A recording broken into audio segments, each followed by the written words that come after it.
Todos y todas, bienvenidos a la sesión número 5, día 12 del curso de Gestión Pública con enfoque de género.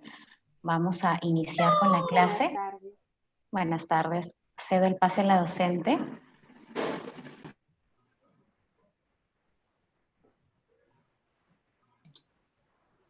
Gracias, Shirley. Hola, buenas tardes con todos, con todas. Espero se encuentren bien. Gracias, buenas tardes. Vamos sumando más participantes a la clase de hoy. Son horas complicadas para nuestro país, son días complejos, así que vamos a intentar implementar esta sesión haciéndola de la mejor manera. Insisto, reconociendo que estamos en momentos difíciles, pero vamos a intentar avanzar en nuestro curso, que de hecho es muy importante para lo que nos toca hacer. En fin, estamos ya sobre 21 personas, probablemente 20. Entonces, mientras van incorporándose, vamos avanzando. Efectivamente, ya lo mencionó Shirley, estamos en nuestra sesión 5, me parece. Voy a compartir con ustedes el PPT. Entonces, estamos en nuestra sesión 5. Vamos a ir avanzando con esto que ya hemos ido abordando hace algunas sesiones, que tiene profunda relación con las estrategias para transversalizar el enfoque de género. Hemos ido adelantando algunas cosas. Hemos visto un caso la semana pasada, que el día sábado logramos conversar un poco. Igual yo les dije que si alguna persona tenía algunos comentarios respecto de lo que habíamos abordado el sábado, a partir del caso que revisamos, podemos tomarnos unos minutos, de repente un par de intervenciones nada más, por si quedó, digamos, la necesidad de hacer algunas reflexiones o algunos comentarios adicionales.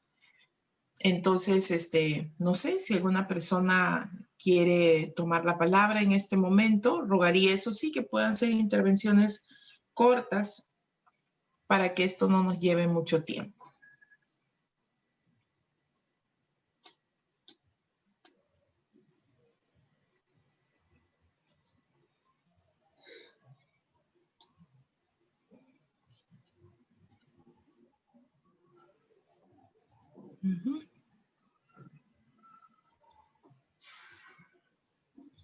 Bueno, si no hay comentarios, no se preocupen. Seguro que a lo largo de la sesión de hoy, algunas de las cosas trabajadas van a ser importantes recuperarlas y traerlas a la reflexión, y podemos seguir mirándolas y desglosándolas. Con esto, con lo que intentamos cerrar también en la reunión del sábado, ¿no? Lo importante de ponernos los lentes de género para pensar de otra manera la gestión pública, y para lograr, digamos, que en esta intención de avanzar en una gestión pública con enfoque de género, podamos tener un conjunto de herramientas que nos permitan, pues, avanzar respecto de reducir brechas, reducir desigualdades que afectan a las personas, en particular a las personas que viven, digamos, situaciones más complejas de discriminación y más complejas de exclusión a partir de un conjunto de identidades que pueden interseccionarse. Entonces vamos a avanzar en lo que nos toca hoy día. A ver. Para el día de hoy vamos a empezar nuestra sesión a partir de dos preguntas que buscan provocarnos una reflexión con la cual nos vamos a acompañar esta tarde. Vamos a utilizar una de las herramientas virtuales para poder trabajar a partir de estas dos preguntas. La primera está referida al ciclo de la gestión pública, tratando de identificar cuál es el ciclo de la gestión pública según la experiencia que ustedes tienen en las instituciones en las cuales trabajan. Y la segunda pregunta es, ¿cuáles son los componentes para transversalizar el enfoque de género? Entonces, para ello, ustedes han recibido un link a través de la cual pueden ingresar. Entiendo que Shirley ya se los debe haber hecho llegar a la velocidad del Zoom. Y se trata de ingresar a ese link para poder responder esta primera pregunta. ¿Cuál es el ciclo de la gestión pública? Entonces vamos a darnos unos minutos para ello y si Shirley tiene algunas recomendaciones, excelente.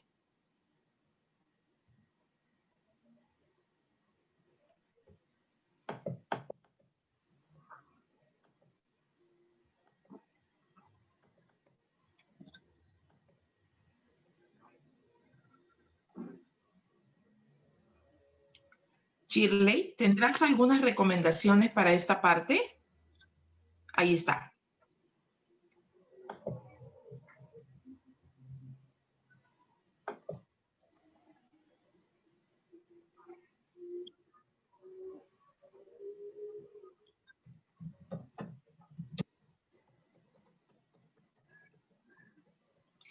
No sé si me está escuchando. Shirley.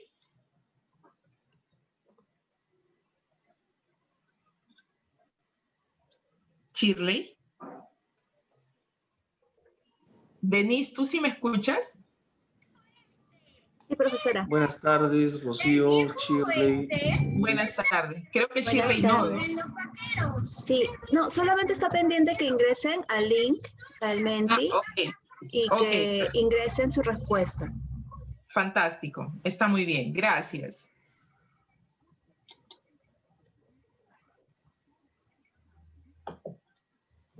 Muy bien, entonces, por favor, ahí está, perfecto, vamos avanzando. Recordar, por favor, que lo que tienen que ingresar en el Menti es la respuesta a la pregunta, ningún dato adicional. Pueden ingresar nuevamente el enlace, en este caso Gladys Cruz, puedes ingresar el enlace nuevamente para introducir tu respuesta a la pregunta, por favor.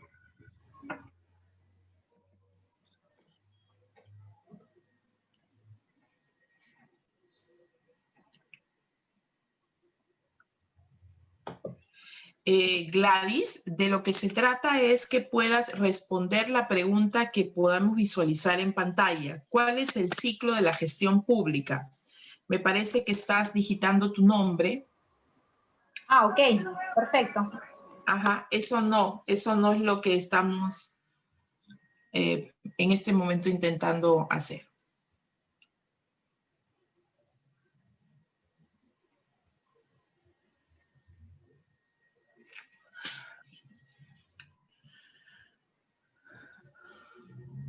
Entonces, para las personas que se están conectando, por favor, hay un link. Se trata de ingresar a ese link y responder a esta primera pregunta.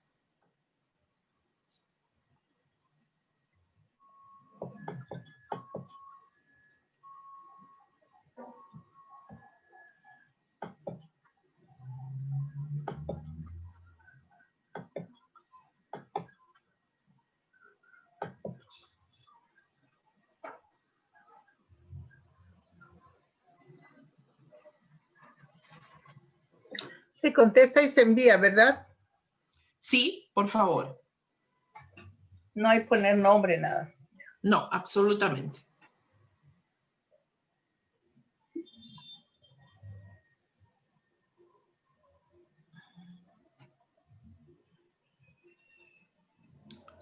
Disculpe, ¿dónde encuentro el link? No lo veo.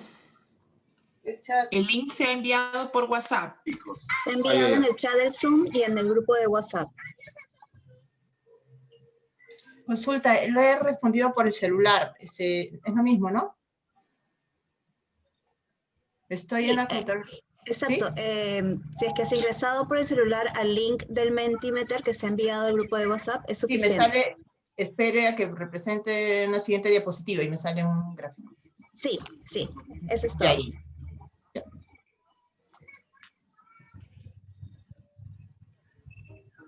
El jardín de Peppa y George. Papá Cerdito está sentado en su lugar favorito. ¡Ah! ¡Qué día tan perfecto para no hacer nada! Por favor, apaguen sus micrófonos. No hacer nada. ¿Cómo podría hacer esto mejor? Ah, ya sé, una taza de té. Papá. Apaguen sus micrófonos. Gracias.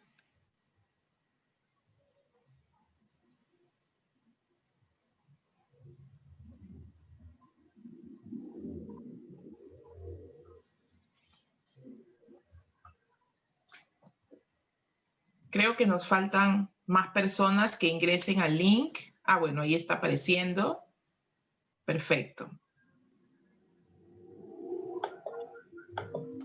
Hay 23 personas que ya han respondido, profesora. Gracias, Denise. Entonces hay 23 personas que han respondido, nos faltan más de 13 personas en el grupo por responder.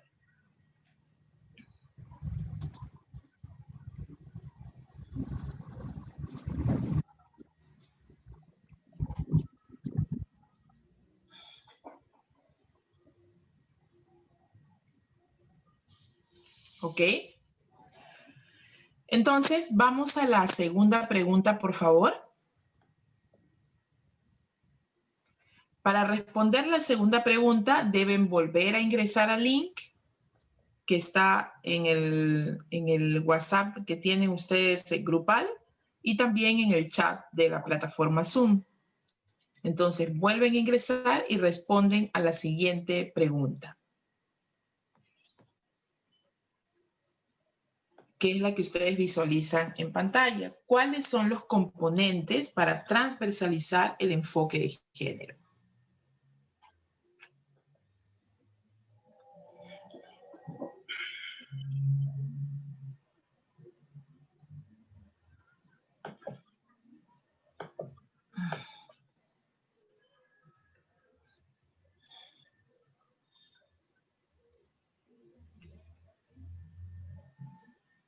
Perdón, todavía no ponen el link. Identificación del problema. Tienen que ingresar al mismo link. El link es el mismo. Vuelvan a ingresar, por favor. Ingresen nuevamente y les va a salir la segunda pregunta. Ah, ya, ok. Lo que pasa es que me salía la primera pregunta. Ok, gracias.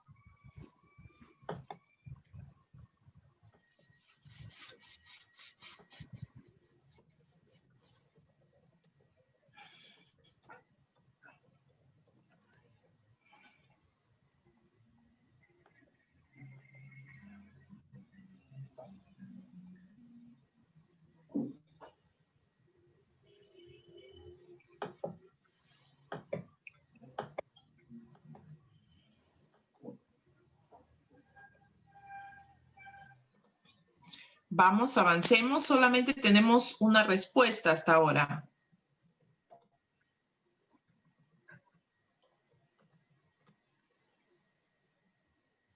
¿No pasan el link por el WhatsApp o es el mismo link? Insisto, es mismo link. Si es que todavía se mantienen en el acceso anterior, salgan, cierren la pestaña del Mentimeter en su computadora o en su celular y vuelvan a darle clic al enlace para que les salga la segunda pregunta, por favor.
¿Listo? ¿Cuántas respuestas tenemos, Denise? 13 respuestas hasta el momento. Por favor, traten de responder a esta segunda pregunta.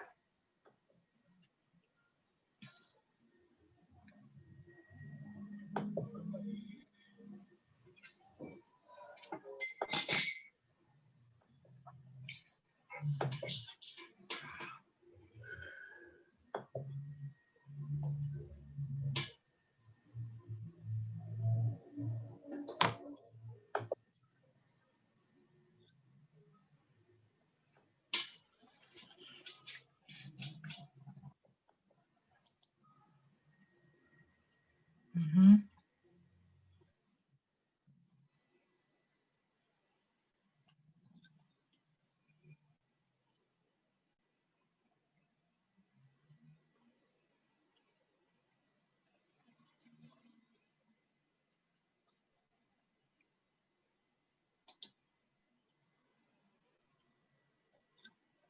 Ok, entonces vamos a ir mirando lo que hemos respondido y vamos a iniciar con la pregunta anterior.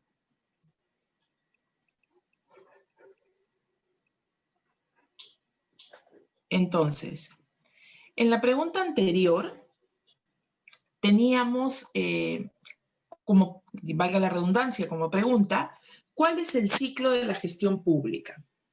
Entonces, la mayoría de ustedes ha indicado planear, ejecutar, seguir, evaluar, rendir cuentas, planificar, el seguimiento y el monitoreo, la evaluación y la retroalimentación. Hay una respuesta que indica que la gestión pública es rendir a la ciudadanía sobre el cumplimiento de los planes de gestión y metas asignadas para el bien del país y de acuerdo a nuestro plan operativo institucional. Luego hay alguien que respecto de la planificación, la ejecución, incorpora el diagnóstico también. Luego, a ver, si pudiéramos bajar un poquito de mí, por favor. Gracias. Bueno, aquí se plantea formulación en la que se identifica el problema público, sus causas. Nuevamente aparece la implementación y la ejecución. Se incorpora el presupuesto y los recursos. Hay una de las respuestas que habla de entradas, diseño de políticas y procesos, salidas, productos, intervenciones y acciones. Se habla de la evaluación de impacto. Definir, ejecutar y verificar. Y me parece que abajo hay una tarjetita más. El presupuesto por resultados, la gestión financiera, gestión de programas, evaluación y monitoreo. En fin, creo que la mayoría de respuestas ha ido orientadas al diseño, evaluación, al planeamiento, al seguimiento, a la ejecución y, digamos, un par de intervenciones dan cuenta de estos como dos momentos, ¿no? La entrada y la salida, a partir de la entrada como el recojo de necesidades y la salida ya como los productos, ¿no? Que pueden ser las intervenciones o las acciones. Y se habla también de evaluación de impacto.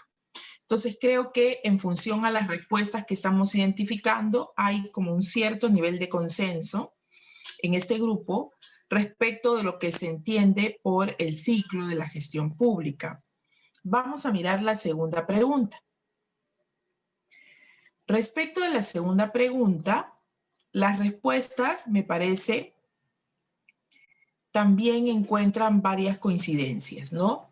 Se habla de planificar, asignar presupuesto, se habla de ejecutar, medir resultados, se habla de planificación, de coordinación, nuevamente, cultura organizacional, se habla de la rendición de cuentas, de la identificación de los problemas o del problema, la identificación de las brechas, para proponer un conjunto de acciones.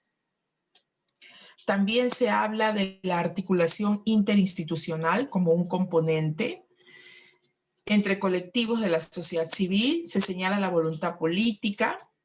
No sé si más abajo encontramos algo más. Seguimiento, evaluación e intervenciones. Nuevamente formulación de políticas. ¿Algo más, Denise? Abajo. Ok, política pública con enfoque de género, cultura organizacional nuevamente.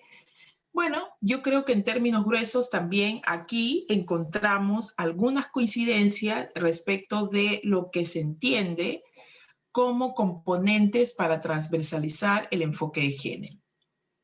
Entonces, bajo lo que se ha dicho aquí, que evidentemente responde a la experiencia que ustedes tienen de trabajo y formativa, vamos a intentar acercarnos también a lo que el curso propone respecto de la transversalización del enfoque de género en la gestión pública, identificando también algunos componentes, algunos elementos que son fundamentales en este proceso, y en este proceso entendido como el ejercicio de incorporar, de mirar desde el enfoque de género un conjunto de acciones desde el Estado.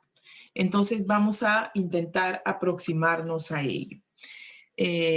Gracias, Denise, por la sistematización. Muchísimas gracias. Entonces, vamos a compartir el PPT y a partir de allí vamos conversando. Solamente voy a hacer un par de precisiones.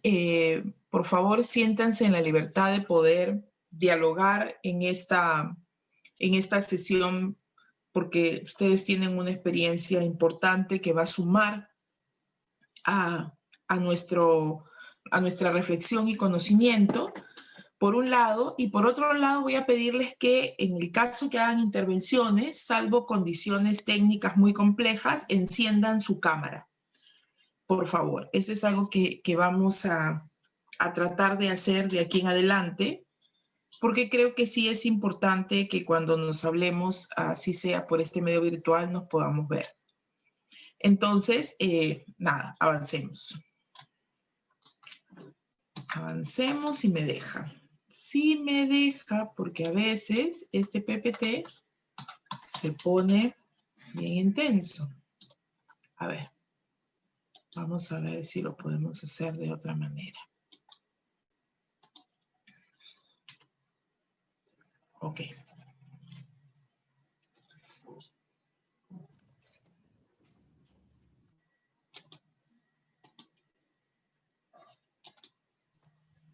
¿Le gusta el apoyo con la proyección, profesora? Ahí está. Ya está. Sí, sino que por momentos pasa algo con esta máquina, creo. No sé si es el PowerPoint. Ok, entonces, gracias igual, Denise. En el momento que necesite tu socorro, te pido. Entonces, componentes para transversalizar el enfoque de género en la gestión pública. Lo que queremos ahora es mirar algunas de los componentes que sugerimos en el marco de este curso como una posibilidad concreta para avanzar en la transversalización del enfoque de género. Entonces, un primer componente tiene que ver con la identificación del problema y el análisis de género, que es algo en lo que ya hemos avanzado, poder hacer un ejercicio de análisis de género o análisis de desigualdades. El siguiente componente tiene que ver con género en la planificación estratégica. El tercero, la asignación presupuestal. Entonces, aquí estamos hablando, primero, identificación del problema, la planificación estratégica, la asignación presupuestal, que no es una cuestión menor, es una cuestión bien relevante y ustedes en varios momentos del curso lo han planteado, la implementación y la ejecución y el seguimiento y evaluación, por supuesto, a partir de indicadores de género. Ya habíamos señalado en sesiones anteriores que si no tenemos un buen análisis de género y un buen diseño de indicadores con enfoque de género, realmente vamos a tener enormes deficiencias luego para evaluar desde aquí, desde esta lectura, desde esta mirada, porque no lo hemos tenido contemplado ni en el momento de la evaluación, ni en el momento de la identificación del problema, ni en el momento de la planeación. Entonces, esta es una cuestión no menor que necesitamos igual identificar. Entonces, vamos a tratar de darle sentidos a cada uno de estos componentes que hemos mencionado.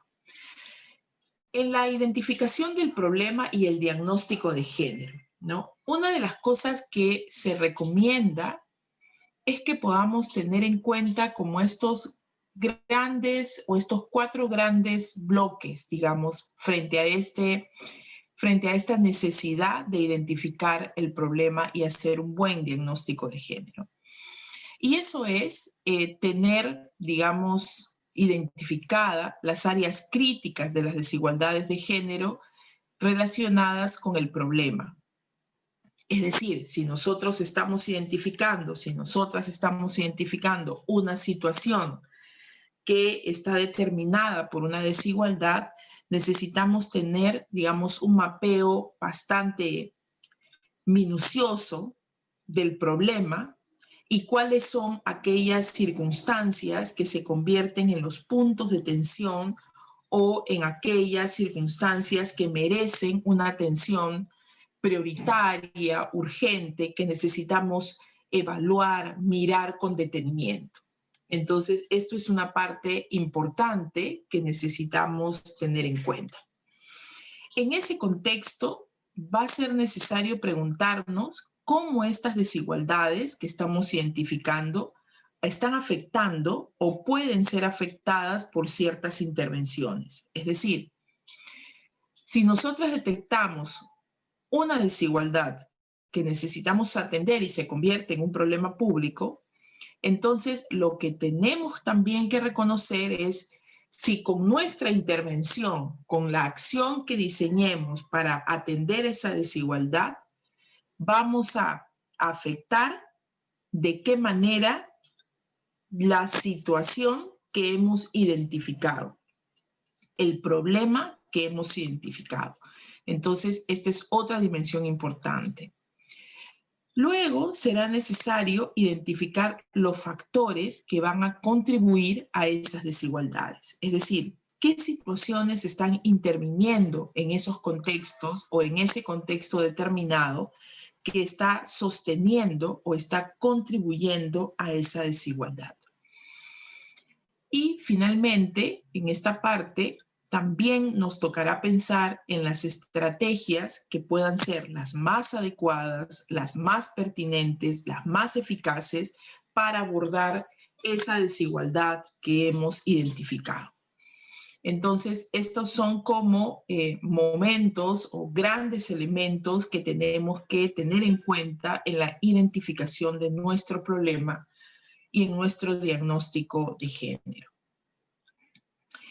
Hay algunas preguntas que probablemente nos van a ayudar en ese proceso. Entonces, hacernos las preguntas adecuadas es aquello que nos va a permitir y nos va a ayudar a hacer un buen mapeo o un buen análisis.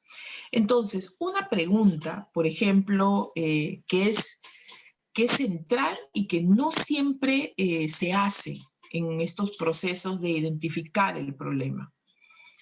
Y esta está referida, por ejemplo, a la población a la cual brindamos el servicio, a la población con la cual trabajamos. Entonces, la pregunta está pensada de esta forma. ¿La población beneficiaria se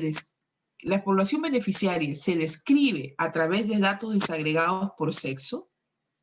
Es decir, no bastaría decir, por ejemplo, si tuviéramos que atender a una población X, la población de Cosme. Necesitamos tener un dato desagregado para poder identificar en la población de Cosme cuántas son mujeres, cuántos son hombres. Pero me pregunto, ¿será la única información relevante solo desagregada por sexo? ¿O necesitaríamos tener más data? ¿O eso creen que es suficiente para hacer una identificación del problema. Una intervención ayudaría mucho para seguir desmenuzándolo.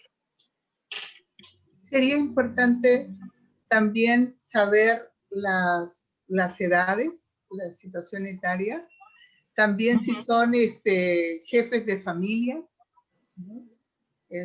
También me parece que serían algunos datos que podría agregarse a ello, y también sí el nivel educativo, ¿no?, que tienen. De acuerdo. Me parece oportuno. Entonces, advertimos que además de datos desagregados por sexo, necesitamos otros datos que den cuenta de la diversidad de la población con la cual estamos trabajando. Entonces, datos referidos a la edad, datos referidos a la pertenencia étnico-racial, datos referidos a la situación de pobreza,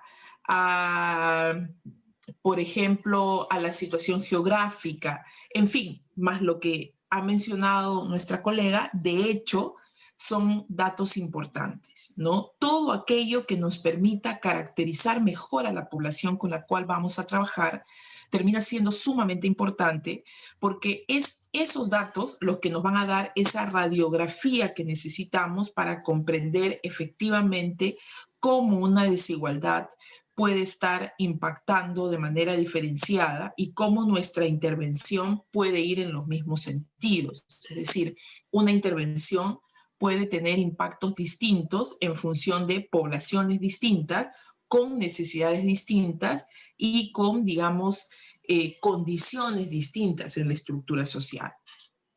Entonces, eso es muy importante. Otra de las preguntas que podemos hacernos es si se describe que los roles de género y la división sexual del trabajo de hombres y mujeres en la diversidad. Describir eso, ¿no?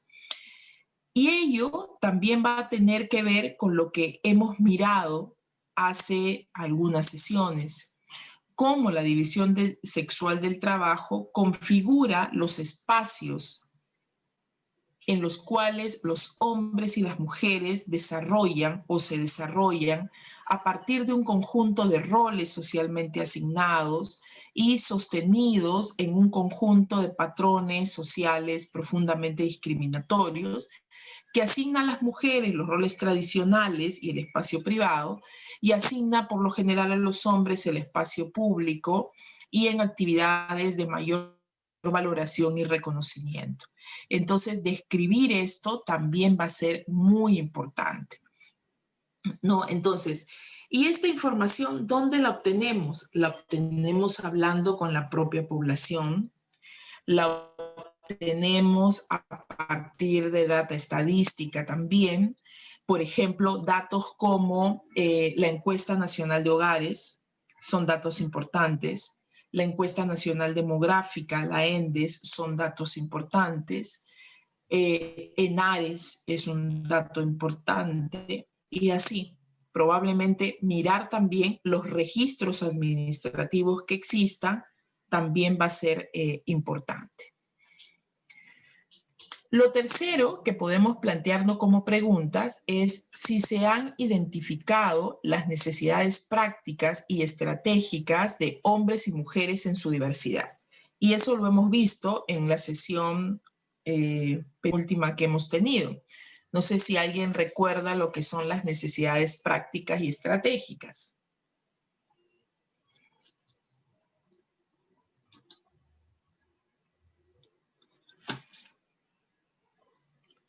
Julio, tú que estás ahí sentadito, cuéntanos, ¿te acuerdas? Necesidades prácticas y estratégicas.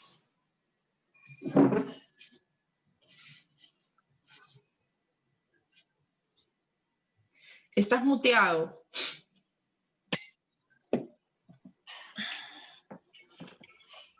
Ya, no, te decía que estoy tratando de hacer memoria, pero la verdad es que no me acuerdo de las necesidades prácticas. Cuando conversamos del tema, se habló que hombres y mujeres tenían necesidades en algunos campos similares y en algunos campos diferentes, en los cuales se tenía que ver estratégicamente cómo se podían orientar hacia un lado o hacia el otro. Sin embargo, a la vez se hablaba de que las mujeres tenían que de alguna manera comenzar a ocupar campos que eran tradicionalmente de varones, puesto que también hay para buscar un nivelar, digamos, las peas, tanto masculina como femenina, en todos los campos del trabajo, ¿no? Salvo honrosas excepciones que se dan ya de esfuerzo físico muy marcado, ¿no? Pero específicamente las necesidades prácticas y estrategias, honestamente no recuerdo. A ver, vamos a ver si José Nina nos ayuda. José.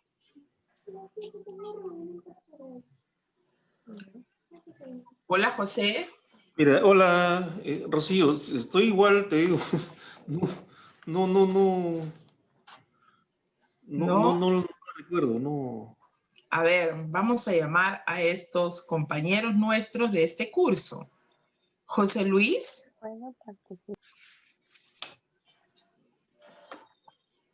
¿Qué tal? Buenas tardes con todas y con todos. Disculpen, estaba con una llamada telefónica de mi jefe, no pude, recién acabo de ingresar. La pregunta era, José Sí. Luis, ¿cuáles son las necesidades prácticas y estratégicas que hemos visto en la sesión?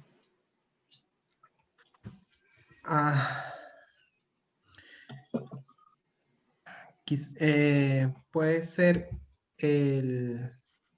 las necesidades entre los hombres y mujeres pueden ser básicamente en los campos que van desempeñando, en los campos laborales, en las partes de las funcionalidades, la parte igualitaria entre los hombres y las hombres y las mujeres, que las mujeres puedan quizás intervenir en campos que entre comillas solamente bajo la conceptualización del estereotipo le pertenecen a los hombres, ¿no?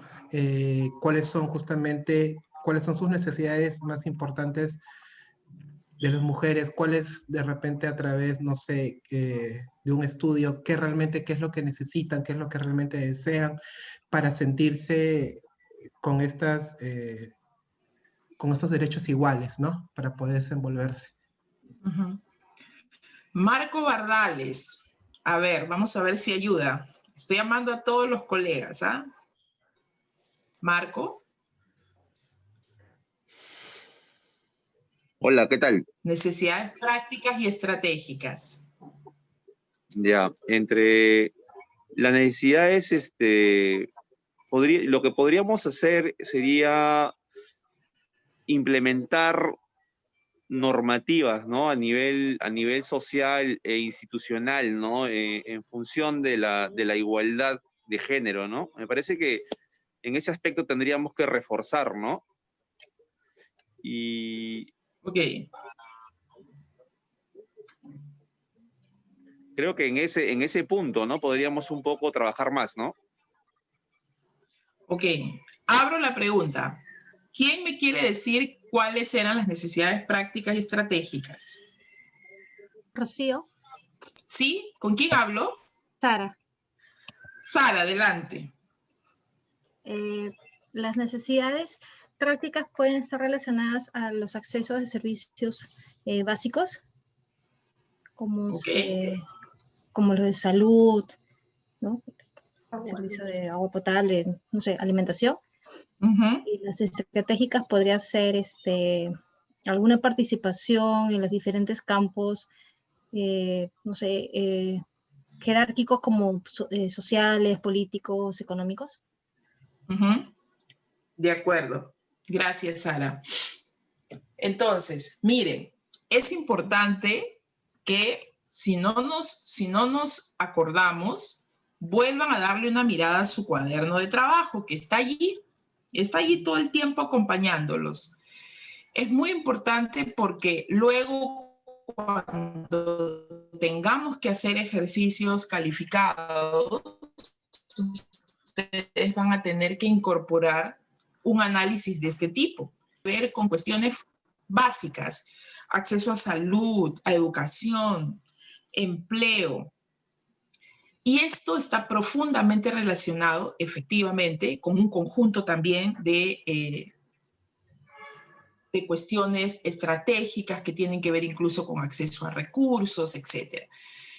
En fin, gracias por las intervenciones. Gracias, Sara, también por ayudarnos a refrescar la memoria.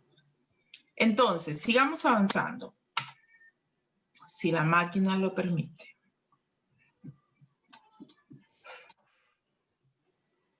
A ver. No lo permite. Por alguna razón no lo permite. Creo que es lo pesado del PowerPoint. Discúlpenme, que a veces no nos juega una mala pasada. A ver.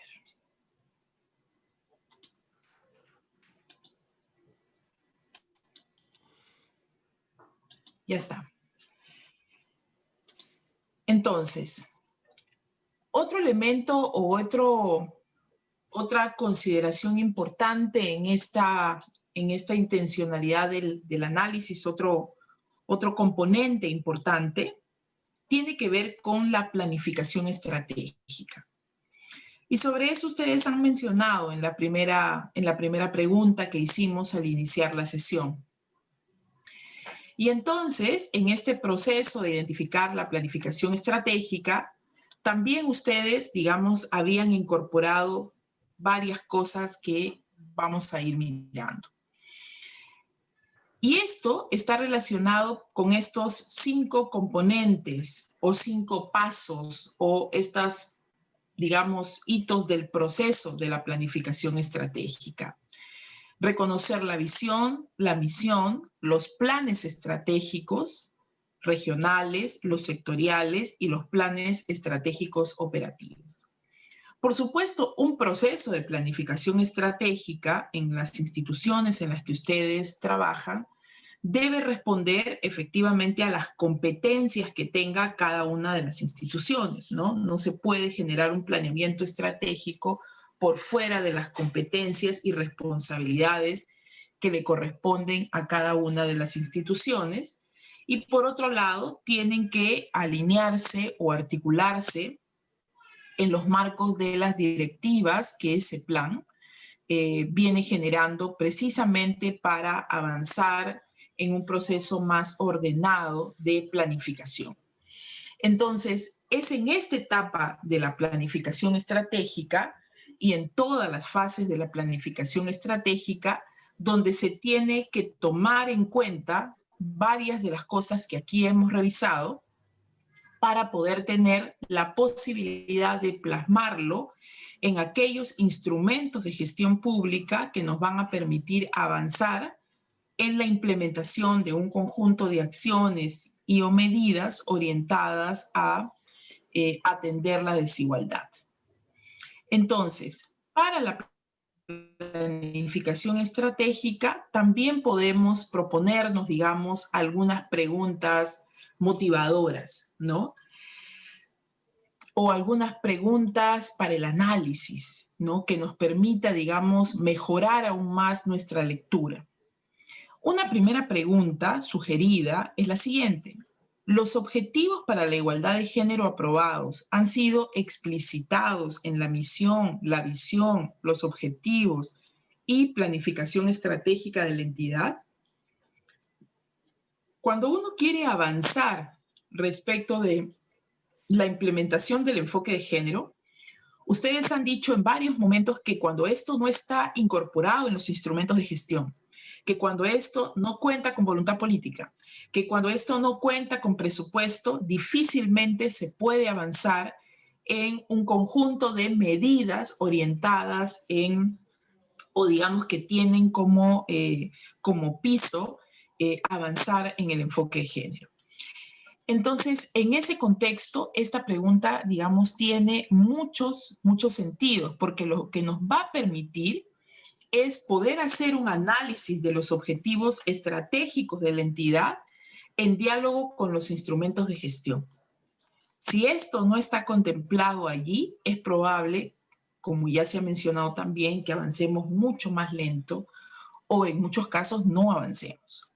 Entonces, cuando tengamos objetivos para la igualdad de género, estos deben estar siendo explícitos en nuestros documentos institucionales formales y en nuestros instrumentos de gestión. Eso termina siendo sumamente importante.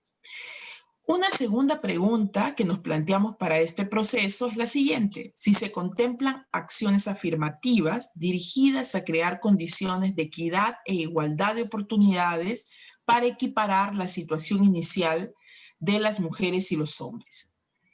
Y esto es muy importante, pero en el caso peruano creo que hemos avanzado muy poco en la implementación de un conjunto de medidas de acción afirmativa orientadas a acortar las brechas de desigualdad. En este momento, digamos, una de las estrategias que tenemos para avanzar en la igualdad de género tiene que ver con la paridad y la alternancia, que efectivamente lo que busca es garantizar una mayor participación política de las mujeres. También sería interesante mirar si se puede implementar un conjunto de acciones afirmativas, de repente institucionales, para también avanzar en cambiar esa condición de inequidad de las mujeres respecto de los hombres. Entonces, plantearnos preguntas de este tipo lo que nos ayudan es nuevamente a hacer una mirada hacia adentro de la institución y con esto poder graficar mejor la situación. La tercera pregunta, Susan, adelante.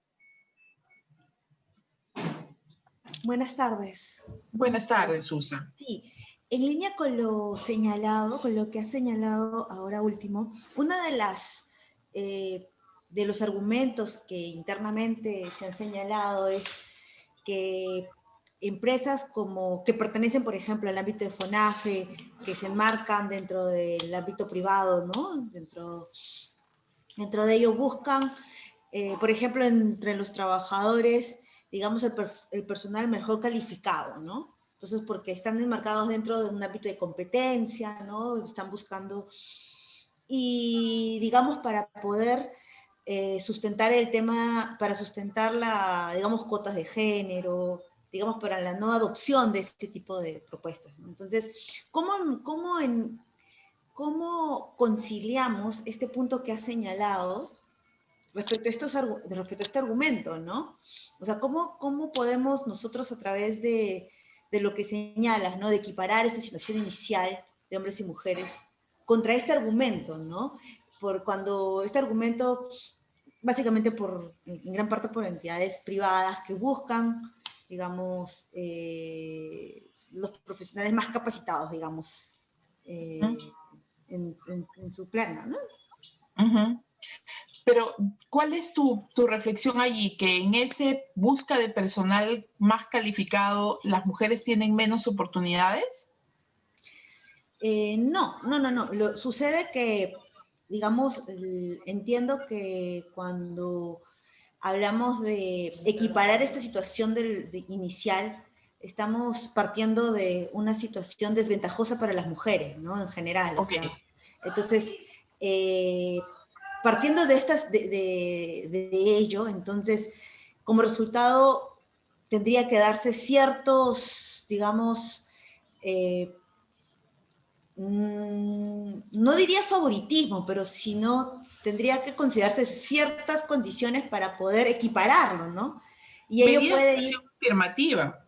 Como le llamo, claro, estas acciones afirmativas, ¿no? Así es. Pero va en contra de este argumento que te señalo, donde dicen, no, lo ideal son igualdad de oportunidades, entonces hombres y mujeres compiten por igual y queremos considerar al personal más competente, ¿no? Entonces, los miran finalmente igual, ¿no? Claro. O sea, ¿cómo conciliamos ese argumento? Eso. Claro. Ahora, es que el punto de partida, Susan, y para todos y para todas es, digamos, reconocer que el punto de partida no nos ubica en las mismas condiciones ni en las mismas oportunidades, que existe una brecha. Entonces, tú no puedes tratar de igual manera aquello que tiene estructuralmente posiciones distintas y condiciones distintas en la estructura social.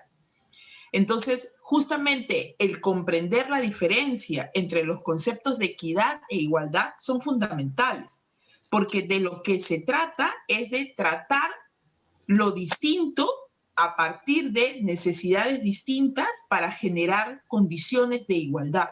Y eso supone acortar la brecha. Y el punto de partida tiene que ser reconocer que como el video de la carrera, cuando llegan al punto de partida no llegan en las mismas condiciones. Y lo que van a enfrentar, digamos, en el proceso también son condiciones distintas. Entonces, el poner la cancha a nivel supone, digamos, reconocer que existe ya una simetría que es estructural y que, digamos, debería generar un conjunto de medidas afirmativas y un conjunto de estrategias para garantizar que esa población que tiene menos oportunidades porque estructuralmente atraviesa mayores complejidades para el acceso a la universidad, para la profesionalización, etcétera, tenga una ventana de oportunidad.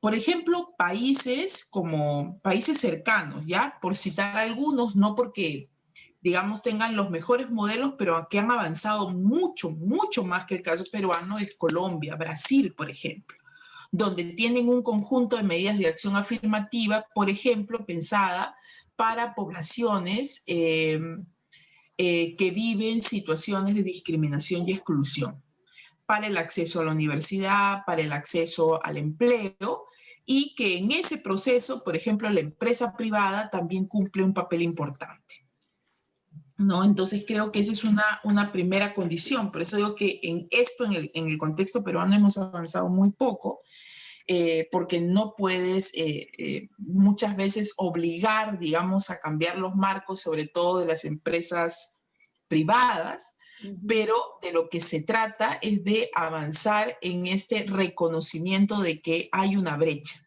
Y entonces, por ponerlo en un argot más coloquial, la cancha no está a nivel y la línea de partida nos ubica en posiciones distintas.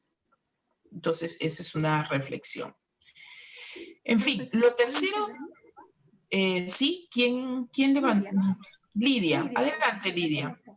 Sí, lo que usted ha dicho es exacto, y también esta falta de reconocimiento cuesta mucho introducirlo o implementarlo en la administración pública. Ay, perdón, voy a prender mi máquina. Ya, ahora sí. Cuesta mucho implementarlo en la gestión pública. Por ejemplo, bien chiquito les cuento una... No se escucha bien, perdón. ¿Hola? ¿Ahora? Sí. Ya. Digo que también, no solo en el sector privado, en el sector público también es complicado introducir este tema de las acciones afirmativas. Por ejemplo, nosotros de vida tenemos un caso, ¿no? Para los servicios que brindamos en el eje de desarrollo alternativo, integral y sostenible, que tiene que ver con el tema de la agricultura, del campo, resulta que damos coordinamos asistencia técnica para dar capacitación a hombres y mujeres del campo. Entonces, siempre la idea era hombres y mujeres, y como ha dicho la colega que me antecedió, decía, bueno, hay que darle igual, que eso es igualdad. Llamamos a hombres y mujeres y eso es igualdad. Y bueno, allí decía, no es igual, porque a la hora que vienen o se inscriben al curso de capacitación en las escuelas de campo, las mujeres asistían con menos o en menos proporción, ¿no? De 30, por ejemplo, el grupo de 30, mujeres eran 2 o 3 o ninguna a veces, ¿no? Generalmente. Entonces, implementamos la certificación de competencias productivas en plantones de cacao con una certificación que la daba el CNEACE, ¿no? Sistema Nacional de Evaluación y Acreditación de la Calidad Educativa, que pertenece al Ministerio de Educación. Entonces, hicimos un piloto y convocamos solamente a mujeres. Fue interesantísima la experiencia, que la hemos hecho 2 veces, 2016 y 2018, porque se inscribieron, todas las mujeres se inscribieron, bueno, la convocatoria era solamente para mujeres, pero con mucho ánimo y con mucho deseo de aprender. Fueron capacitadas, se le dio un certificado que las podía inscribir en el Registro Nacional de Proveedores. Fue una experiencia muy interesante y bueno, allí recién los tomadores de decisiones comprendieron que sí era necesario implementar ese criterio de acciones afirmativas, que ahí sí ¿Para qué? Para que, como usted dice, ¿no? Que el suelo esté parejo, para cortar brechas, para reducir brechas, ¿no? Eso les quería contar, que era bien interesante, es aplicar el criterio de acciones afirmativas y se debería usar más. Gracias, Lidia. Mira, qué interesante experiencia. Entonces, avancemos. Tercer componente de este proceso de planificación estratégica, y nos plantea también una pregunta. ¿Se considera el posible impacto que las intervenciones tendrán sobre la carga de trabajo de mujeres y hombres?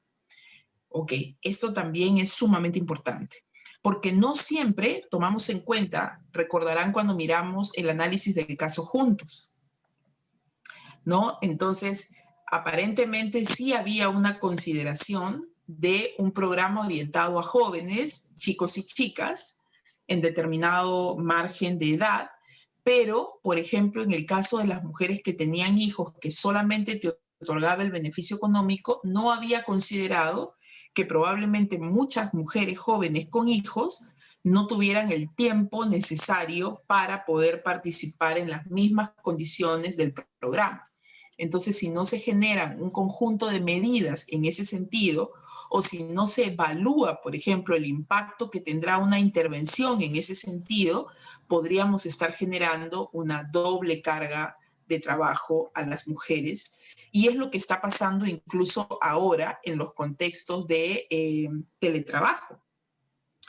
El teletrabajo supone que todas están en la casa, pero eso no ha significado una evaluación previa de todas las mujeres que tienen hijos, por ejemplo, y que ahora asumen el trabajo en casa, el cuidado de los niños, más todo el conjunto de actividades adicionales que eso supone, y eso está generando una sobrecarga laboral en muchas mujeres. Probablemente en muchos hombres también, pero hasta ahora el dato va dando cuenta de que la situación es mucho más complicada para las mujeres porque sabemos que existen pues un conjunto de roles tradicionalmente instalados en nuestra sociedad que también juegan un papel determinante en estos procesos. Finalmente, para la planificación estratégica, una pregunta que también se sugiere es ¿qué beneficios recibirán tanto las mujeres como los hombres? Y esto es muy importante porque muchas veces en esta idea de que el beneficio debe ser igual para todos y para todas, olvidamos las preguntas previas que ya nos ponen una situación y un contexto diferenciado y sí necesitamos, por ejemplo, reconocer esto porque va a tener relación con muchas experiencias, por ejemplo, relacionadas a la violencia, si lo que vamos a generar va a ayudar, por ejemplo, a reducir casos de violencia, de abuso a mujeres, a niñas, a niños, ¿no? Si va, por ejemplo, a contribuir a que los hombres asuman una mayor responsabilidad en el interior de las familias, de los hogares, si las mujeres van a lograr tener mayor tiempo disponible, si van a tener mayores oportunidades, en fin.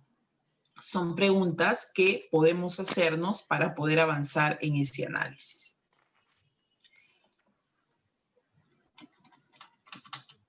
Y luego se queda bien congelado y no me deja avanzar.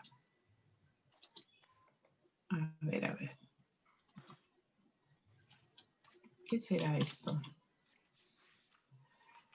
Yo creo, querida Denise, que voy a recurrir a tu solidaridad, porque por algún momento luego esto no avanza.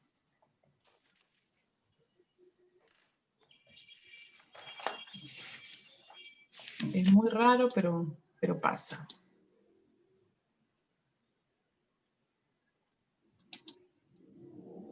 A ver. Ya, tú estás proyectando, ¿no, Denise? Sí, profesora. Gracias. Entonces, aquí tenemos también un par de ejemplos que vamos a ir mirando, por ejemplo, del gobierno de gobiernos regionales que han incorporado el enfoque de género en los instrumentos de gestión, en los principales instrumentos de gestión en el 2019. Miren, tenemos al gobierno regional de Apurímac y lo aprobó a través de una resolución ejecutiva regional, donde su plan estratégico institucional, con extensión al 2022, incorpora acciones estratégicas orientadas a la igualdad. Una de ellas ha sido el Centro de Prevención de la Violencia contra las Mujeres, la asistencia técnica especializada en el acceso al mercado laboral para mujeres. Y digamos, una de las formas para asegurarse de que esto avance ha sido incorporarla en sus instrumentos de gestión. Luego, el Plan Operativo Multianual, el 2020-2022, incorpora también actividades orientadas a la igualdad de género.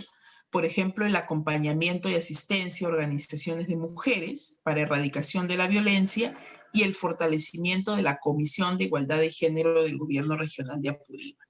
Siguiente.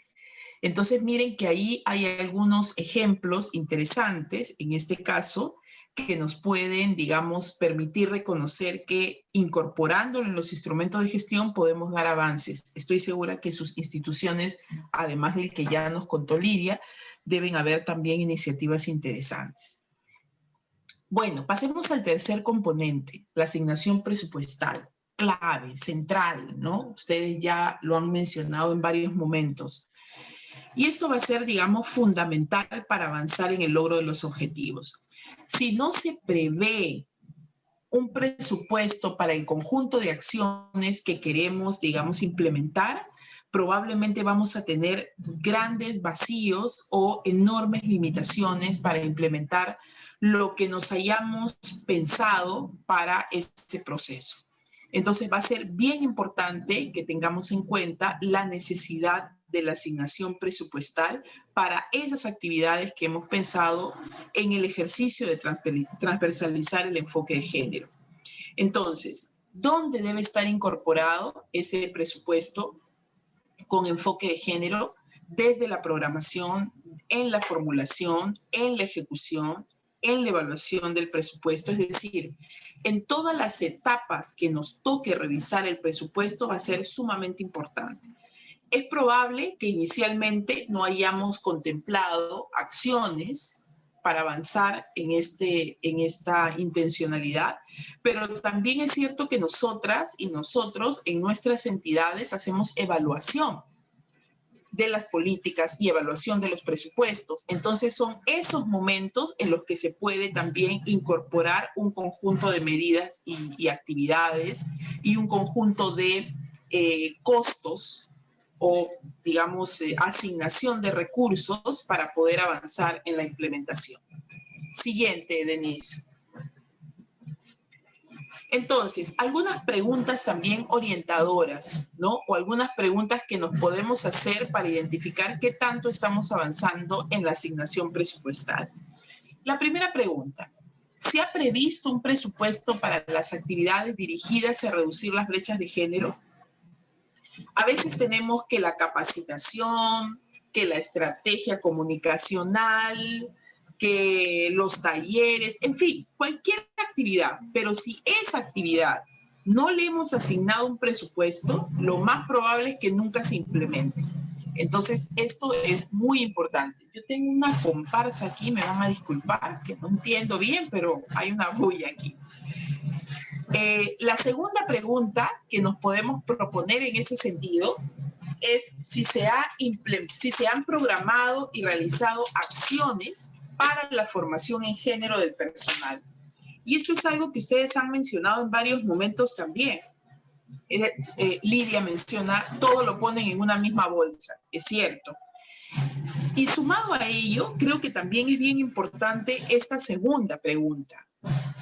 Muchas veces el no avanzar en el proceso de transversalización del enfoque de género es porque no se cuenta con un conjunto de capacidades instaladas en el personal, ya sea el personal del área de presupuestos o de formación o del área que corresponda o de la dirección que corresponda, y esto hace que muchas veces no se tenga una lectura clara respecto de la necesidad del enfoque de género en el conjunto de medidas que se implementen desde el Estado. Entonces, en ese sentido, creo que va a ser bien importante una pregunta de este tipo. Y además una pregunta que amerita un análisis y una respuesta sincera también, ¿no? Si contamos o no con esas competencias. Finalmente, una tercera pregunta es la siguiente. ¿Se ha generado mecanismos de participación igualitaria de mujeres y hombres en espacios de decisión de presupuesto? Porque yo soy de las convencidas que no significa que tenemos siempre que estar las mujeres para que quien esté, si en su mayoría son hombres, no piensen en la necesidad de la incorporación del enfoque de género.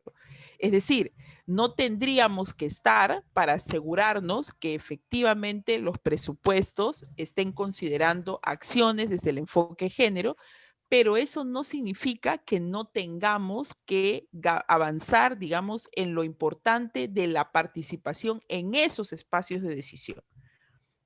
Entonces, esta pregunta es bien importante, fundamental, pero también tiene que generar un nivel de conciencia respecto de la importancia de que todos y todas estemos considerando que en la asignación presupuestal y en el diseño de actividades avancemos en ese sentido.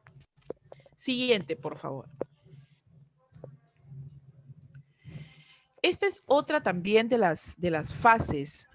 Isabel levantó la mano antes de hablar de la implementación. Adelante, Isabel. Buenas tardes.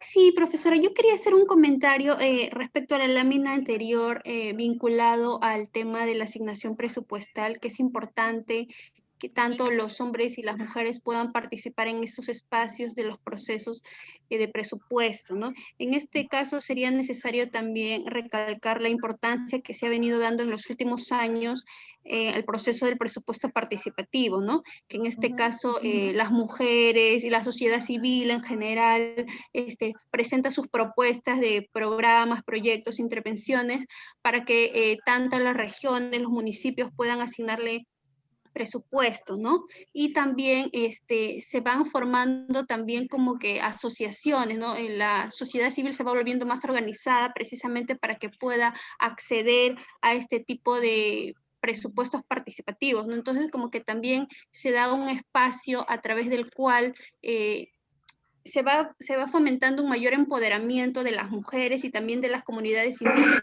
en este caso también, ¿no? Porque mucho de estos presupuestos participativos se dan en los ámbitos más locales, subnacionales, ¿no? Y que precisamente ahí son los municipios un aliado estratégico precisamente para fortalecer estos temas de empoderamiento hacia las mujeres y relaciones igualitarias tanto entre hombres y mujeres y fomento también de una sociedad civil más organizada.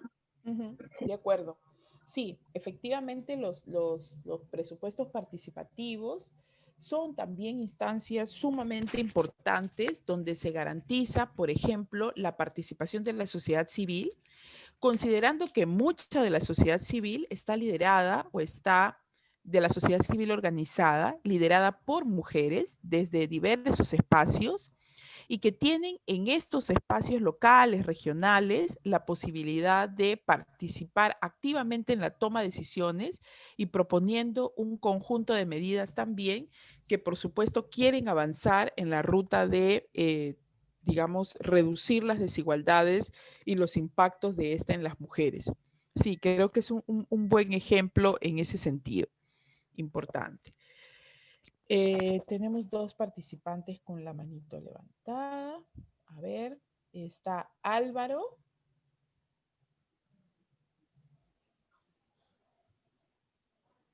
¿Álvaro? ¿Puedo hablar? Por supuesto, Álvaro. Ya. Sí, lo que no entiendo muy bien ahí en esa parte es el tema de la participación de la mujer en las decisiones de presupuesto. Actualmente yo conozco, porque en diversas entidades hay jefes de presupuesto que están a cargo de la jefatura de presupuesto. Pero eso quiere decir que tienen capacidad de decisión en la cuestión de manejo presupuestal. Pero, ¿qué es lo que se persigue? O sea, un poco es, digamos, orientar el presupuesto hacia actividades dirigidas a la cuestión, al aspecto de género, porque en ese caso no sería una cuestión netamente de decisión presupuestal, sino prácticamente sería necesario la presentación de propuestas que en realidad casi no existen en entidades. Y ese es el gran problema. Está básicamente pensado en garantizar que las mujeres puedan ser parte de la toma de decisiones o que puedan ser parte de los espacios donde se toman las decisiones. Y ello podría tener como consecuencia que estas decisiones también se orienten a un conjunto de medidas que permitan reducir desigualdades. Entonces puede tener una lógica de intervención en esos dos sentidos. El primero, que aunque muchos puedan verlo simbólico, termina siendo de gran impacto, que las mujeres participen en los espacios de toma de decisión, incluso de decisiones presupuestales. Y lo segundo es que muchas experiencias dan cuenta que cuando hay una mayor participación de mujeres, hay una mayor sensibilidad para incorporar un conjunto de medidas que puedan ir reduciendo el impacto de las desigualdades que afectan principalmente a las mujeres. Entonces podría ir en ese sentido. Como decía hace un momento, esto que no signifique que, por supuesto, si existen hombres en estos espacios de decisión, esperamos, ¿no? O sería, digamos, la ruta más adecuada que, digamos, desde una formación en género y en la transversalización del enfoque de género puedan estar alertas a incorporar un conjunto de medidas que garanticen, digamos, avanzar en atender un conjunto de desigualdades en el marco de las competencias del sector y de la institución en la cual estén trabajando, ¿no? Va en esos sentidos. Había otra manito levantada, pero yo no la visualizo. Ah, Álvaro es uno que ya intervino, pero no visualizo la otra manito. Bueno, vamos avanzando y si por allí se anima. Finalmente vamos a la implementación, que es también, digamos, otro componente importante de este proceso. Luego, bueno, Lidia hace un comentario, pueden incorporarse las medidas, pero al llegar al nivel de aprobación en los espacios de toma de decisiones, me imagino, hasta allí llegó la medida y probablemente no siempre sea considerada. Es cierto, ¿no? Por eso lo importante de la incidencia, de la capacitación, resulta fundamental en este proceso, sobre todo en las áreas y en las instancias donde se toman decisiones. Respecto de la implementación, entonces también hay que considerar tres elementos importantes porque es en la implementación donde se ejecutan los planes y las actividades aprobadas, ¿no? Es ya en esta etapa de la gestión pública donde se implementa un conjunto de medidas, acciones, actividades que han sido aprobadas. Es allí también donde se van a designar las responsabilidades y por eso termina siendo importante y donde se debería o donde se aseguran los recursos para cumplir con lo planificado, ¿no? Es en esta parte donde se avanza en ese sentido. Siguiente, por favor.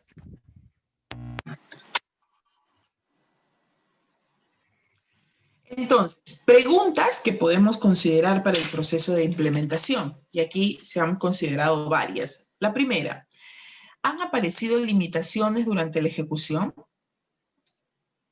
Y allí probablemente vamos a identificar todas aquellas que se hayan considerado. Qué sé yo, no se asignó todo el presupuesto, se tuvo que considerar otras actividades, se priorizaron otras, en fin. La siguiente pregunta, ¿se viene promoviendo espacios de diálogo, factores internos y externos? Sí. ¿Se viene promoviendo espacios de diálogo sobre la igualdad de género que fortalezca la intervención? Y cuando hablamos de espacios de diálogo, hay que pensar en espacios de diálogo internos y externos, ¿no? Porque hacia adentro también hay que hacer mucha incidencia, por supuesto, y hacia afuera no nos olvidemos del trabajo con sociedad civil, academia, cooperación, etcétera. ¿Se brinda acompañamiento a los grupos de mujeres beneficiarias? Es decir, la actividad, la intervención que estamos teniendo, digamos, para asegurar su cumplimiento, ¿supone acompañar el proceso o simplemente se implementa y se deja ahí a que camine solo? En fin, esas preguntas también podemos hacernos. ¿Se cuenta con conocimientos necesarios a fin de implementar y monitorear actividades. ¿Por qué? Porque no siempre tenemos todas las competencias necesarias para monitorear actividades. Y el monitoreo de actividades es un acompañamiento especializado que demanda de un conjunto de estrategias y medidas, ¿no? Que no es lo mismo que sistematizar, porque a veces solemos confundir sistematizar con monitorear. Entonces, este proceso y respondernos esta pregunta también es importante porque nos va a permitir sincerar competencias y capacidades. Y finalmente, se articula internamente con otros niveles gubernamentales para la atención de acciones integrales.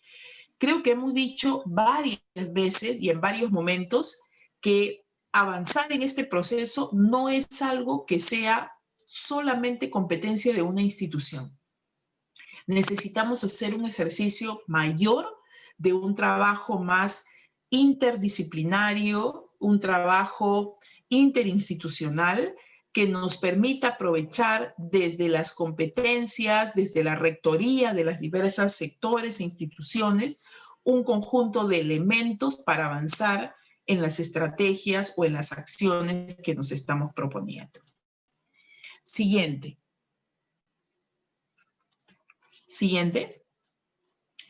Tenemos el seguimiento y la evaluación también como un componente importante. Y este seguimiento y evaluación también tiene que estar, digamos, pensado en los indicadores que hemos diseñado, en las metas que hemos diseñado para reducir las brechas de género, con la, digamos, finalidad, con el objetivo de avanzar en los resultados que esperamos alcanzar, ¿no? Anotemos que la evaluación lo que nos permite es conocer si lo que hemos implementado ha tenido resultados o no. Y por supuesto el resultado entendido como un cambio estructural, como un cambio en la estructura respecto de la posición de las mujeres. Eso es importante porque a veces la evaluación que hacemos se hicieron, no sé, pues, 30 talleres. Bueno, pero digamos, esto no me permite evaluar si efectivamente hubo un cambio en la estructura, si hubo un cambio en la posición de las mujeres. Esto es bien importante en el proceso de evaluación. Y también, digamos, en esta parte de seguimiento y evaluación nos va a permitir reconocer si se han logrado resultados planificados, previstos anticipadamente, y si no es así, deberíamos tener la capacidad de hacer un conjunto de correcciones, ¿no? Ahí Gladys nos dice debe ser sostenible en el tiempo y un impacto positivamente en la posición de la mujer. Sí, cuando hablamos de la posición de la mujer estamos haciendo referencia a su posición en la estructura, una posición de mayor desventaja, de menor acceso a recursos, de menor acceso a poder. Siguiente, por favor. Preguntas que nos podemos hacer para este proceso de seguimiento y evaluación. ¿Se cuenta con herramientas para registrar los datos desagregados por sexo? ¿No? Es decir, cuando hablamos de herramientas es que podamos tener un conjunto de insumos, de instrumentos que nos permitan observar estos procesos, ¿no? Cómo vamos avanzando, que nos permita hacer evaluaciones y que nos permitan esas evaluaciones hacer cambios si se ameritan, ¿no? Otra pregunta que nos podemos hacer es si se cuenta con un sistema para el registro de la participación, sensibilización, acceso y control de las mujeres. Y esto también es sumamente importante porque a veces tenemos un conjunto de acciones y no estamos registrando cuántas mujeres participan, en qué condiciones participan. Entonces, el recojo de información también va a ser necesario. Dos preguntas adicionales. Si el sistema de monitoreo incluye indicadores para medir el avance de la incorporación del enfoque de género, porque ya sabemos que sin indicadores claros no podemos ni evaluar ni dar seguimiento. Y finalmente, se informan los avances del cumplimiento de la Política Nacional de Igualdad de Género. Eso es algo que también es fundamental. Miren, ustedes han hecho el ejercicio grupal para mirar qué tan alineados o no estamos respecto de la Política Nacional de Igualdad de Género. En algunos casos, algunos grupos reconocían que esta alineación era un proceso más inicial, pero era interesante el análisis que se generaba a partir de ello. Otras instituciones tienen avances mucho más importantes y en otros casos también hemos podido identificar instituciones que han planeado un conjunto de medidas, pero estas no necesariamente están respondiendo a la Política Nacional de Igualdad de Género. Y en muchos casos, debo admitir, hay mucha gente que ni siquiera la conocía. Entonces, esto genera, digamos, brechas importantes que tenemos que tenerlas en cuenta y que estas preguntas pueden ayudarnos a tener mejor mapeado esta parte de seguimiento y evaluación. Siguiente. Y vamos acabando. La rendición de cuentas, que es también otro elemento importante, ¿no? Otro paso importante en el proceso de transversalización. No solo porque nos asegura actuar de manera transparente, y eso es importante porque cada vez más la sociedad civil está monitoreando el cumplimiento de las acciones del Estado, monitoreando incluso la asignación presupuestal a un conjunto de medidas para garantizar avanzar en la lucha contra la desigualdad, sino que además, digamos, es importante en el marco de la transparencia, que debería ser una condición fundamental y, por supuesto, la lucha contra la corrupción. Y otro elemento importante es porque este proceso de rendición de cuentas ayuda a tener mecanismos, ayuda a generar estrategias de un diálogo horizontal y respetuoso también con sociedad civil, ¿no? Y además ayuda a un proceso de retroalimentación con sociedad civil, con la academia, con la cooperación. Es muy importante que el ciudadano, la ciudadana, con la cual trabajamos en el marco de las competencias que nos corresponde institucionalmente, estén informados sobre lo que se está haciendo. Eso genera, evidentemente, una relación mucho más fluida y cercana, pero además puede permitir o generar condiciones para un intercambio, ¿no? Para recuperar también necesidades, para recuperar cuando estamos yendo por sentidos que no responden a las necesidades de la población con la cual trabajamos. Si tenemos espacios para la rendición de cuentas, no solo transparentamos, sino también escuchamos, retroalimentamos, puede ayudarnos a mejorar. Entonces sí es muy importante avanzar.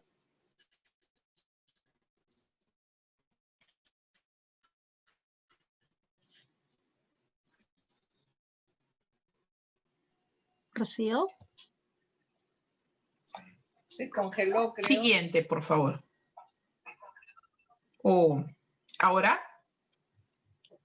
¿Me descongelé? Perdón, Rocío, sí. ¿Podrías repetir lo último porque te quedaste congelada y no hemos escuchado? Sí, me salió un mensajito aquí. Les decía que era sumamente importante el proceso de la rendición de cuentas con sociedad civil, porque permite avanzar en varios sentidos y genera la posibilidad del diálogo, un diálogo que no siempre se tiene con sociedad civil, para escuchar demandas, críticas. Eso ayuda, primero, a retroalimentar y, por otro lado, a, digamos, reorganizar, redefinir, orientar mejor los procesos de intervención. Entonces, creo que un ejercicio que hacemos poco en este país, y creo que es necesario hacer, es la rendición de cuentas, porque permite diálogos más transparentes, ¿no? Y permite un ejercicio de feedback con los públicos con los cuales trabajamos, ¿no? Anótese que en el caso peruano, digamos, el movimiento mujeres, el movimiento feminista, el movimiento indígena, han avanzado mucho en estos procesos que están en el marco de sus acciones de incidir, digamos, en el Estado. Siguiente, por favor. Entonces, preguntas que nos podemos hacer para este proceso. ¿Se difunden los avances alcanzados? Es una primera pregunta que nos podemos hacer. ¿Se incorporan acciones específicas o mecanismos para rendir cuentas sobre la igualdad de género al final de la intervención? Que no es pues, el folletito, ¿no? Es podemos ver que las mujeres y sus órganos ejercen su derecho, digamos, va en el mismo sentido de lo que les mencionaba hace un momento. Entonces son 3 preguntas sugeridas que pueden ser importantes. Siguiente, por favor. Vamos a ver si lo resuelvo. Disculpa, Rocío, si se puede volver a repetir porque se entrecortó nuevamente y no se escuchó las 2 últimas preguntas. Ok.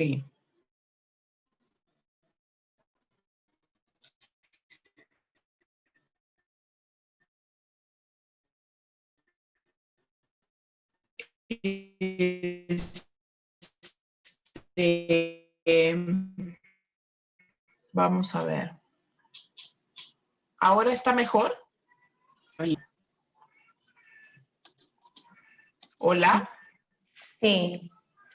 Aunque la imagen se ha quedado como que pegada. ¿Mejor? Pero se te escucha bien. Se le escucha bien. Ahí está. Sí. Ay, qué pena. Ya he cambiado de red 2 veces. Bueno, lo que les mencionaba era estas 3 preguntas que creo que nos podemos hacer para este proceso de rendición de cuentas, que va en el mismo sentido de lo que mencioné hace un momento, pero ya no sé si todas y todos me escucharon, que era si se difunden los avances que tenemos en términos institucionales, si estamos incorporando, por ejemplo, algunos mecanismos para rendir cuentas al final de la intervención, que no sea pues este folletito, ¿no? El folletito, el tríptico que después nadie lee, sino reuniones, por ejemplo, reuniones con sociedad civil para informar qué hemos hecho, para escuchar a sociedad civil. Y finalmente, si se han previsto estrategias para que las mujeres organizadas puedan ejercer su derecho a la vigilancia, ¿no? Y esto también es importante porque muchas veces cuando solicitan información o solicitan la reunión, no se les atiende. Y muchas veces sociedad civil está quejándose de que no son atendidos ni atendidas. Y es algo que tenemos que reconocer que es una falla que no ayuda, digamos, a un mayor y un eficaz diálogo desde el Estado con la población, ¿no? La siguiente, por favor, que ya es la tarea, me parece. Sí, ya es la tarea. Pero antes de decir la tarea, no sé si hay algunos comentarios, intervenciones.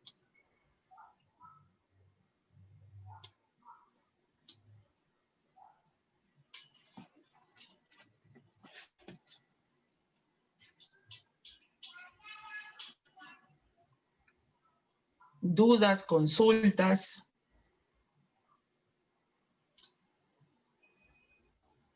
Sí, yo quisiera mencionar algo. Me parece que una cosa es para el diseño de las políticas y otra es para la ejecución, ¿cierto? Quizás las preguntas también se orientan para uno o para otro contexto. No siempre se aplica para todo igual. Tengo esa impresión, ¿no? Por ejemplo, en las entidades que somos adscritas a ministerios, pues no diseñamos políticas, no simplemente ejecutamos. En el tema de asignación presupuestal, si no es priorizado por la alta dirección o lo deja de lado, entonces no se puede hacer mucho, ¿no?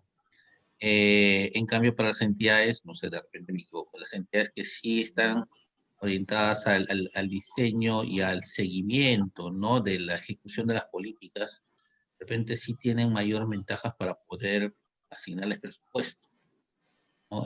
Creo que a ver si nos puedes aclarar un poco en eso, entre experiencia. Gracias.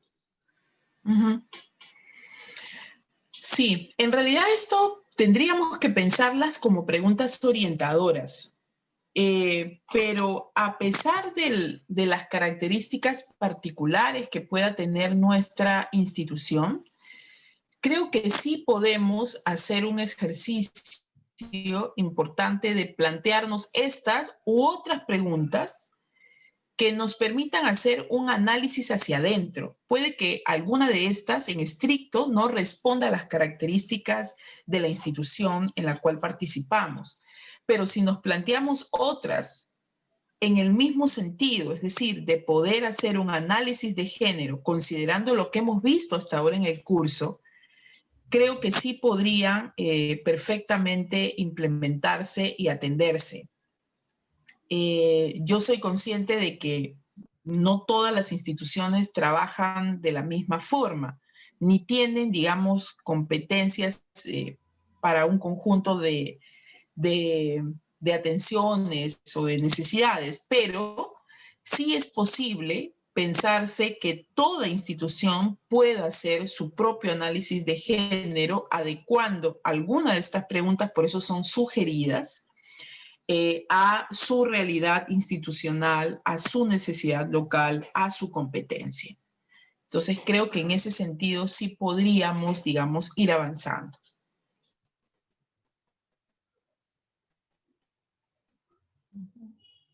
Rocío, tengo una pregunta. Por favor. Esas interrogantes en cada uno de los componentes, esas preguntas orientadoras, ¿responden a alguna metodología en particular? Sí, en realidad este curso lo que ha optado es por mirar, digamos, algunas estrategias implementadas desde algunas agencias de cooperación como la ESID o instituciones de sociedad civil o expertas que han trabajado desde el enfoque de desarrollo, preguntas que ayuden a aterrizar mejor el análisis de género. Entonces, sí hay algunas metodologías. CEPAL tiene también un conjunto de recomendaciones metodológicas para hacerlo, y hay muchas en realidad también desde la sociedad civil, desde la academia, desde el movimiento de mujeres, desde las organizaciones de mujeres y las organizaciones feministas que están permanentemente monitoreando el cumplimiento del Estado. También hay varias metodologías, ¿no? Y esta es una, digamos, que estamos proponiendo de muchas que probablemente podemos usar. Y siempre como preguntas orientadoras, insisto, sugeridas, pero que se pueden proponer muchas más preguntas que esta, ¿no? Es decir, si nosotros trabajamos, por ejemplo, con pueblos indígenas, con niños, con niñas, podemos hacer una adecuación de estas preguntas también de acuerdo a las competencias que tengamos, ¿no? Y proponer nosotras. Ahí precisamente creo que está el desafío, ¿no? Yo diría que mientras más preguntas tengamos para respondernos, vamos a poder hacer un análisis más desagregado, más fino respecto de cómo estamos avanzando en la transversalización del enfoque de género o en qué momento estamos para hacer las correcciones que sean necesarias. Bueno, entonces, siguiente, Denise. Tenemos tarea, no para hoy, porque ya el tiempo se nos fue. Es una tarea para la próxima sesión. Vamos a trabajar en los primeros minutos de la próxima sesión a partir de esta lectura. Es el Plan Estratégico Institucional del Gobierno Regional de San Roque. Por favor, es importante que la lean. Vamos a trabajar por grupos. En la próxima sesión, cuando ustedes ingresen, van a ser derivados al grupo que le corresponda. Denise y Shirley, con el poder que ellas tienen, nos van a hacer el ejercicio de organizarnos en grupos. Entonces, dos recomendaciones. Primero, lean la lectura. Segundo, vengan temprano para que puedan tener el tiempo que su grupo necesita para poder hacer el ejercicio práctico en el momento que nos toca. No sé si frente a ello, Shirley tiene o Denise alguna recomendación adicional. Sí, recordarles, como dice la profesora, que lean, porque en la sesión que viene, además de que realizan el trabajo, van a exponer. Así que para evitar que emplear tiempo en volver a leer la lectura y que reduzca el tiempo para que ustedes respondan las preguntas, mejor aprovechemos el día de mañana, ¿no? Para ello. De acuerdo. Muy bien. Entonces, si no hay mayores comentarios, vamos a quedarnos aquí. Nos estaríamos encontrando el jueves a las 5. Traten de revisar lo que hemos acordado. Revisen también su cuaderno de trabajo, algunas cosas conceptuales. Disculpen las dificultades de la internet, pero es algo que ya no puedo controlar. Pero vamos a tratar de tener más redes disponibles para tener lo menos posible estos problemitas de conexión. Entonces, nada, nos quedamos aquí. Buenas tardes a todos, a todas. Cuídense mucho y nos vemos el jueves.